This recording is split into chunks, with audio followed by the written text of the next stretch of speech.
that I think will help to address the situation. If we seek to establish a common market where insecurity makes it impossible for our citizens to access our various markets, then the very objective of ECOWAS will be defeated. In that regard, I will suggest that this Parliament considers a motion and debates a motion to propose to the authority of heads of states to consider the establishment of an ECOWAS common defense force, which will go beyond national sovereign boundaries and assist to enforce basic security in our various countries. Some of our countries are far advanced in terms of their security capabilities, and that experience will be shared with other countries to be able to deal with basic security in the territories of our various countries. The second issue that I think comes across has to do with elections. If you look at the country reports, issues tend to hover around electoral systems, elections, whether or not even a president will hand over. And when a president says he will hand over, we are quick to be so excited and to be congratulating the president for deciding that he will hand over. I don't think that there should be a question of whether or not a president will hand over. There should be uniform. In fact, I will propose that we have an ECOWAS Common Electoral Commission with a uniform code that governs every election so that the standards are the same. It will cost us less because for every country to have its own independent electoral system, buying materials for elections and using them only once periodically costs the citizens so much money. If we had a common system run by ECOWAS, one set of materials could move from country to country and save our various countries the billions that we give to the Western countries to export electoral materials to our various countries. So on that note, let me say that this Parliament should consider two motions debating these matters extensively and coming up with appropriate ideas to be communicated to the authority of heads of states to consider for implementation. I know this is far-fetched, this will take a long time because most countries and heads of states are worried about their individual sovereignty and their authority. But as we seek to establish a common market, there must be security to walk across the borders and move around in each of these markets. Otherwise, the objective of a common market is defeated, will remain defeated, and we will never achieve it. And as we seek to establish democracies, if we don't establish common democratic institutions that all of us can identify with, each country will do what it wants, and forever and ever, we will meet here every year, consider these reports, lament over these problems in the various countries, and nothing will happen. Beyond that, I want to commend the various countries for some progress that we see made in the countries, in their country reports. Some countries have made significant strides in gender areas where women have increased participation in elections. I also want to commend Niger in terms of the infrastructure that is being developed there. I was personally in Niger recently, and I saw the fast pace at which the various airports are being developed. And Niger clearly presents a report of some progress in infrastructure development, which we should commend highly. Thank you very much, Mr. Speaker. Honorable Sakanderen. Honorable Snow Edwin Melvin. Thank you very much. Let me use the platform of previous speakers to commend the presiding and the rapporteurs from the three countries. Madam Presiding, my issue goes to Guinea-Conakry.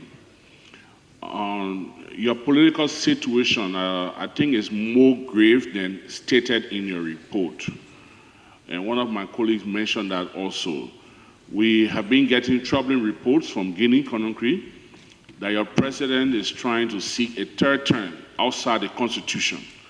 And there have been repeated violence in your country regarding that situation, and has been cracked down on the opposition. I don't see you saying much here. You limited it to political debates. I don't know if violation of the Constitution or mounting into political debates, but maybe if you can give us a little light on the alleged attempt by your president to seek a third term outside the Constitution. The second and final point, actually have to do with Mali. Madam President, let me take this time to commend the Malian delegation for the report. As long as it may have been, our brothers and sisters in Mali are undergoing difficult movements. And I think it's about time, it is about hard time that the ECOWAS Parliament, ECOWAS as a community, pays some attention to Mali. For too long, our brothers and sisters in Mali have been going through difficult times, and we come here, we listen to the reports, and there has been no firm resolution from ECOWAS, be it the parliament or the community as a whole, in how best we can address the situation in Mali. My country, Liberia, has troops in Mali. Other countries here have troops there, and we know the challenges that our brothers and sisters are faced with in Mali. Recently, the Prime Minister has resigned, the entire cabinet had to resign. Our brothers and sisters have been killed on a daily basis, and I think we need to be a little more proactive. So I will close by asking this Parliament to invoke a debate on the Malian crisis, where we can sincerely look into the crisis in Mali and see how best ECOWAS can come up with a firm position on the situation in Mali. Thank you. On the promotion of fundamental rights, freedoms, that is press freedom, freedom of opinion, rights of assembly and demonstration.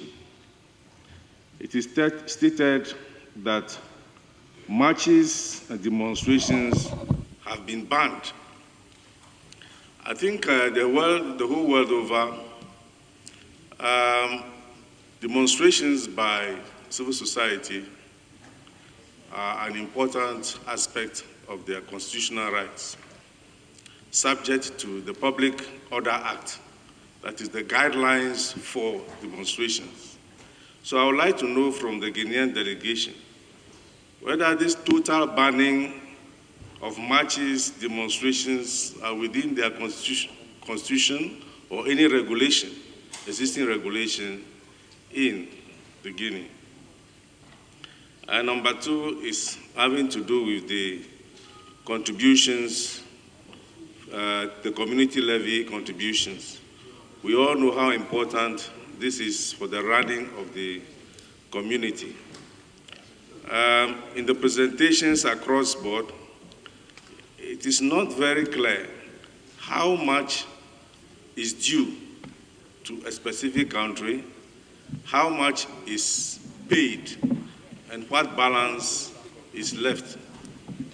I have tried to look at the three presentations, and I do not think I have a clear understanding of that situation. And finally, in the statement of the ECOWAS standards under the convergence criteria, you notice differences in the statement of the standards. And I think that we need to harmonize those standards, especially for Mali. Finally, I am taking a cue from the comments of my colleague, Honorable Ayarega, on the security situation.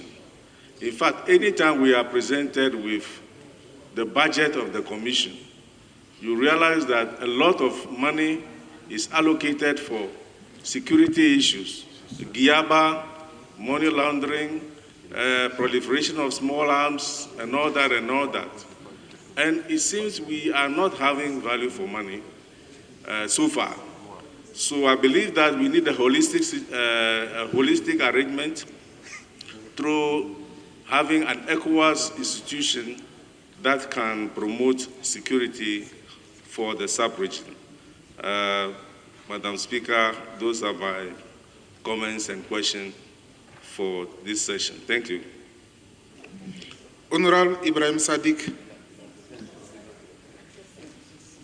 Thank you very much, Madam Speaker. Most of the things that I wanted to say have been said already, but for purposes of emphasis on Guinea and Mali, let me start with Guinea.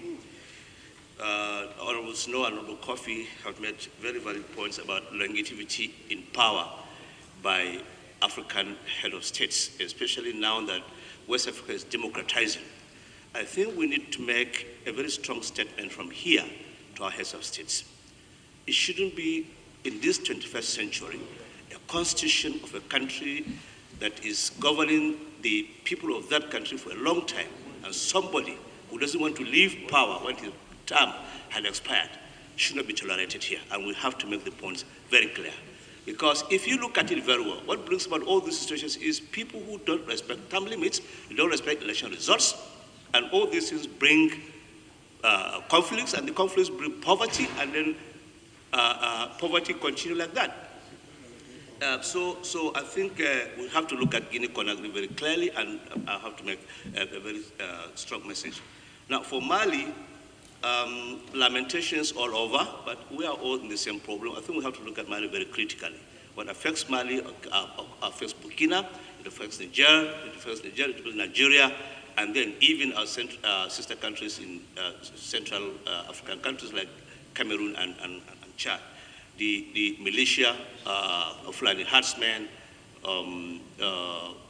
small armies, small arms, and things like that. I think there is a need for us in this parliament to make our heads of states sit up and perhaps sit down and do a very critical analysis of these issues and see how we can, as a group, tackle the situation. Yes, for Mali, apart from the lamentations, two issues that I was in Mali that we have discussed.